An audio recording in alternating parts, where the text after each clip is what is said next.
Hello, everybody. This is Menopause Taylor bringing you the state of menopause in the world today. And I like to think of this program that I do as Menopause University because, I really do give you a full education that you need to manage your menopause your way successfully. And I strive to make sure you really, really, really understand everything. Unfortunately, most women understand very little.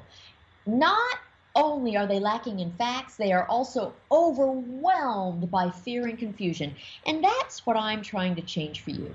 So I give you information in a very logical, orderly, and stepwise manner. Right now, we're addressing heart attacks. And this particular podcast is going to cover the research on HRT and heart attacks. See, despite the fact that heart attack is the most worrisome aspect of menopause, there's still quite a bit of confusion about it. And some of the confusion is the result of research on HRT and heart attacks. Women don't know what to believe, and they feel like the story just keeps changing. You might be one of those women. So here you are trying to decide how to reduce your risk for a heart attack, and every time you turn around, you hear something different about HRT and heart attacks. So what are you to do? You hear about one study showing that HRT decreases heart attacks. Then you hear about another study showing that HRT increases heart attacks. So you're left wondering, well, which is it? They can't all be right.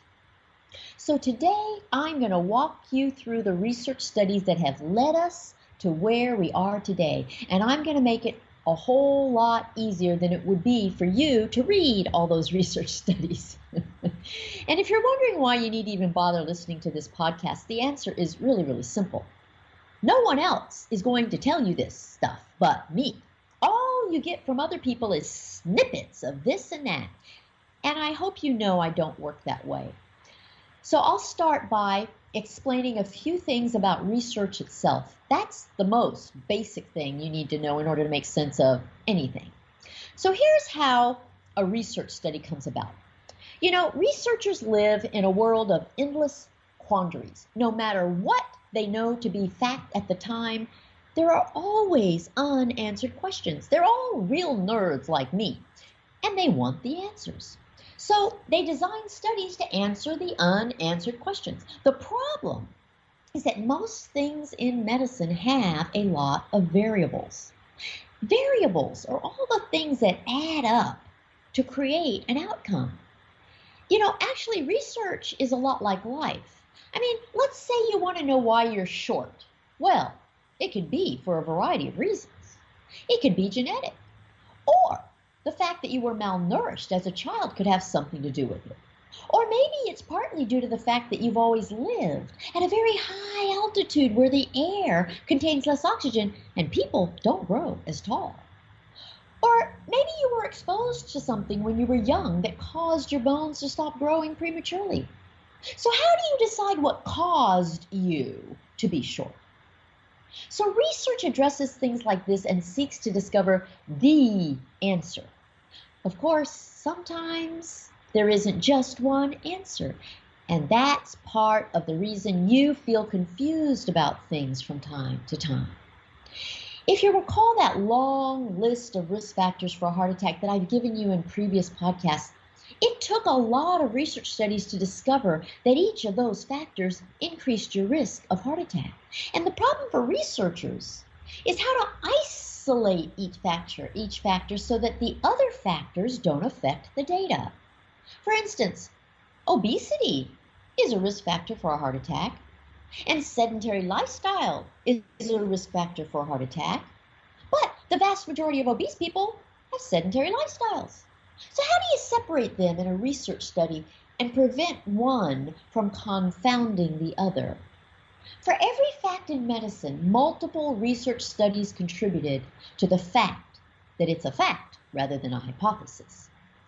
And how the researchers design the study can greatly affect the results of the study. Here's an example. Let's say that based on current knowledge, you hypothesize that if you put a marble on a flat surface, it will not roll. And so you design a study to prove that. The objective of your study is to prove that marbles do not roll spontaneously on flat surfaces without something to start them rolling in the first place. And if you put a marble on a flat surface, it's true. That proves your hypothesis. Marbles don't roll spontaneously on flat surfaces without something to start them rolling in the first place. Ooh, but what if, unbeknownst to you, the surface is not flat? What if it's slanted? If you put a marble on a slanted surface, it does roll. Well, if that's the case, your results are going to turn out to be exactly the opposite. You will prove your hypothesis to be completely wrong. So researchers have to anticipate every little thing that might change their research and their results. And sometimes they do a good job of that, and sometimes they don't or can't. You can't control everything. So I'm going to walk you through the research on HRT and heart attacks, and I think you'll find it both interesting and informative. But before I do that, I'm going to dwell on something that should be obvious, but apparently isn't. I want to discuss 3 words that will make all the difference in your ability to understand this information on heart attack research. Overlooking the significance of these differences in these 3 words is what creates all the confusion. The 3 words are prevent, cause, and treat. And clarifying their differences is absolutely critical to your understanding. Prevent means that you inhibit the disease from developing in the first place. In other words, it's something that applies to healthy people. In this case, women with no heart disease at all. Cause means that you take or do something that begins the process of disease development. It starts the whole process that becomes a disease. In this case, atherosclerosis or buildup of fat in your arteries. Treat means that you take something to reverse a disease process. You either stop it from progressing or you reverse the severity of it. It's like erasing the disease to a degree. I like to think of these 3 things, these 3 words, as being like time. Prevention is what you do before you have a disease. Cause is what you do at present to create the disease. Treat is what you do in the future after you already have the disease. Essentially, they constitute the before, during, and after phases of a disease process. Now, as trivial and obvious as this sounds, distinguishing between prevention, cause, and treatment are at the very root of everything I'm going to tell you today. So pay attention to which of the 3 each study addresses. If you do, you'll find all this very logical, and if you don't, you'll find it all contradictory. Okay. So now I'll give you the background from which all these studies on HRT and heart attacks derived. So in the history of menopause, I have taught you that women didn't routinely live long enough to experience menopause until the late 1800s and the early 1900s. And that's when it became obvious that women didn't have heart attacks until after they became postmenopausal. And at first, everybody thought that heart attacks were merely a function of aging. I mean, men had them too. So nobody gave much thought to the fact that estrogen loss might have something to do with it. And then doctors began noticing that when women had premature menopause, well before the average age of menopause, they too had higher rates of heart attack. And this just didn't make sense with the logic at the time. If heart attacks in women were merely due to aging, then women who became postmenopausal prematurely shouldn't have heart attacks earlier than those who become postmenopausal at older ages. Next, doctors started noticing that women who had their ovaries removed, which constitutes surgical menopause, also had higher rates of heart attacks. And many of these women were young too. So that didn't make sense with the hypothesis that heart attacks in women were only due to aging. This is the kind of quandary that sends researchers searching for answers. For scientists, everything has to make sense. By the mid-1900s, Doctors routinely gave women hormone replacement when they became postmenopausal. It was like any other hormone deficiency. You replace what is lost. And by the late 1960s, estrogen was the most frequently prescribed drug in the United States and many other countries. Most women continued to take HRT forever once they started it. So for about 50 years, from the mid-1900s to the early 1990s, doctors noticed that women who took HRT had much lower rates of heart attacks than women who didn't. And the differences were quite drastic.